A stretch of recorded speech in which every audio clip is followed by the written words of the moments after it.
Alright, let's start with the easy level. And I mean easy on purpose. This part is about confidence. If these make sense, adjusting entries stop feeling scary. Question 1. Prepaid expense.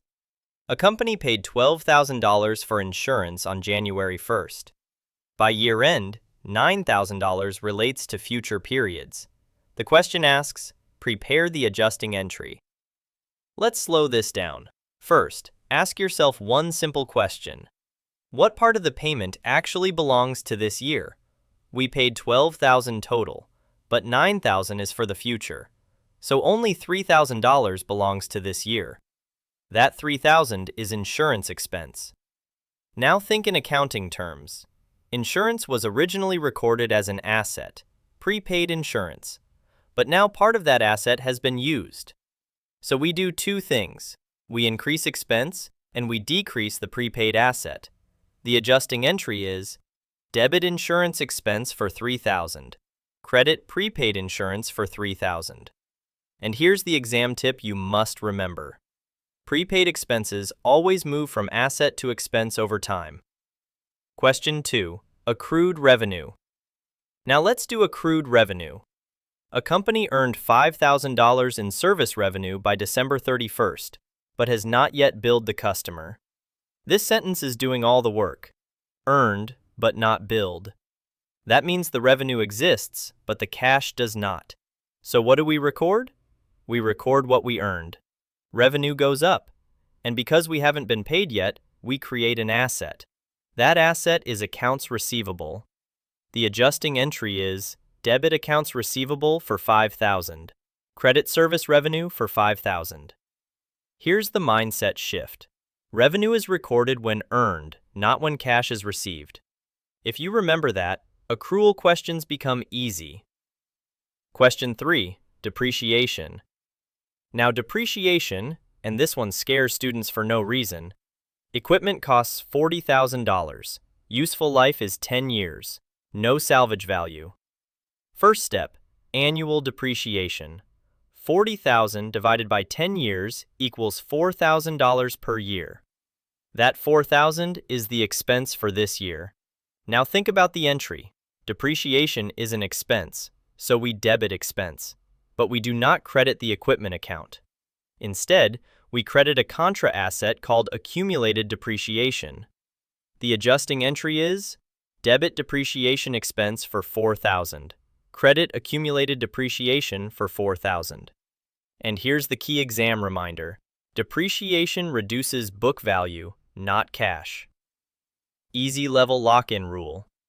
Let me lock this level in for you.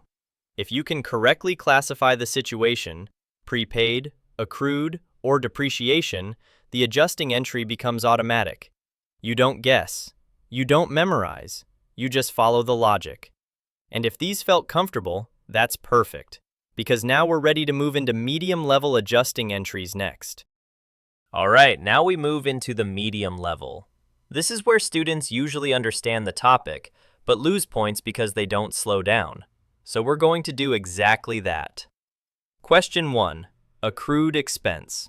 Employees earned $4,200 in wages by year end, but they will be paid next month. The question asks, prepare the adjusting entry. Let's think like an accountant. The work has already been done, so the expense exists. But the cash hasn't been paid yet, so we owe money. That means two things happen. An expense increases and a liability increases. The expense is wages expense. The liability is wages payable. So the adjusting entry is debit wages expense for $4,200. Credit wages payable for $4,200. Here's the exam reminder you must lock in. If it's owed and unpaid, you record a payable. Do not wait for cash. Expenses follow work, not payment. Question 2. Unearned revenue, partial. Now let's talk about unearned revenue, one of the most tested topics. A company collected $18,000 in advance. By year end, $11,000 has been earned. The question asks for the adjusting entry. This one is about timing. At the beginning, the entire $18,000 was a liability. The company owed the service. But now, part of the service has been performed. So how much remains unearned? 18,000 collected minus 11,000 earned equals 7,000 still unearned. That means 11,000 must move from liability to revenue. So the adjusting entry is debit unearned revenue for 11,000. Credit service revenue for 11,000. Here's the mindset that prevents mistakes. Unearned revenue becomes revenue only when work is done, not when cash is received. Work drives revenue. Question 3. Supplies used. Now let's do supplies, another classic exam question. The supplies account shows $6,000 before adjustment. A physical count shows only 1,500 remains. This question is about reality versus records. The accounting records say 6,000, but physically, only 1,500 is left. So how much was used? 6,000 minus 1,500 equals $4,500 used. That amount becomes supplies expense, and the asset must be reduced. So the adjusting entry is debit supplies expense for 4,500, credit supplies for 4,500. Here's the exam lock-in. Adjustments are based on what exists, not what the account says. Medium-level rule to remember. Let me leave you with this rule. Adjusting entries reflect economic reality, not account balances, not cash movements, not assumptions. If you focus on what has been earned, used, or owed, the entry writes itself. And if you're comfortable here, you're doing great, because now we're ready to move into hard and tricky adjusting entries, where professors really start testing judgment. Stay focused. You're building real accounting instincts now. All right, now we're officially in hard territory. Not because the math is difficult, but because these questions test discipline. If you rush, you lose points. If you follow timing, you win. Let's start. Hard question 1. Cash versus accrual confusion. A company collected $90,000 in cash from customers. Beginning accounts receivable was $12,000. Ending accounts receivable is $18,000. The question asks for revenue and any adjusting entry. This is where many students panic, so slow down. Cash collected is not revenue. Revenue is based on what was earned, so we use the accrual logic. Revenue equals cash collected plus ending accounts receivable minus beginning accounts receivable. So let's calculate. 90,000 plus 18,000 minus 12,000 equals $96,000. That is revenue. Now the adjusting entry. Accounts receivable increased from 12 to 18,000. That means $6,000 was earned, but not yet collected. So we must record it. The adjusting entry is debit accounts receivable for 6,000, credit revenue for 6,000. Here's the exam truth you must remember. Cash tells you when money moves. Revenue tells you when work is done. If you separate those ideas, these questions stop being scary. Hard question 2. Prepayment plus accrual. Now let's increase the difficulty. A company paid $24,000 in rent during the year. $6,000 relates to next year, and $2,000 is still unpaid. The question asks for the adjusting entry. This question tests multiple timing effects, so we go step by step. First, find total rent expense for the year. They paid $24,000, but $6,000 belongs to next year. So only $18,000 relates to this year so far. But wait, there's more. $2,000 is still unpaid, but it belongs to this year, so we add it. $18,000 plus $2,000 equals $20,000 rent expense. Now ask, how much cash has already been paid? They paid $24,000, but only $20,000 is expense. That means $4,000 is prepaid. So we need two adjustments happening together. Here is the adjusting entry. Debit rent expense for $20,000.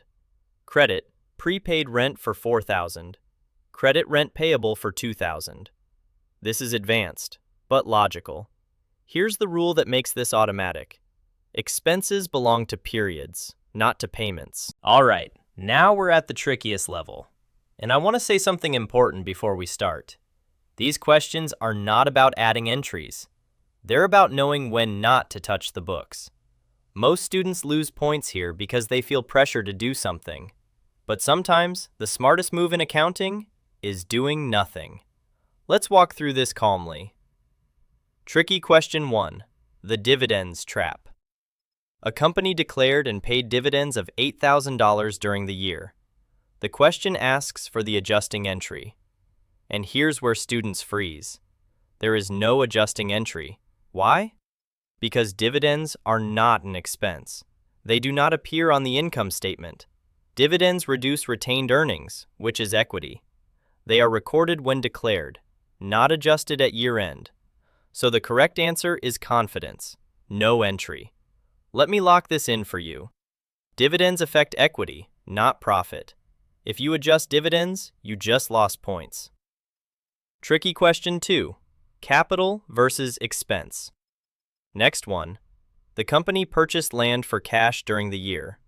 The question asks for the year-end adjusting entry. Again, stop. Land is a capital asset. It does not expire. It does not get used up. It does not get adjusted. The purchase was already recorded when it happened. There is no adjusting entry. This question tests whether you understand the difference between expenses and assets. Here's the rule that saves you. If nothing expires, nothing adjusts. Tricky question 3. Already recorded. Now the most dangerous one. Depreciation expense has already been recorded during the year.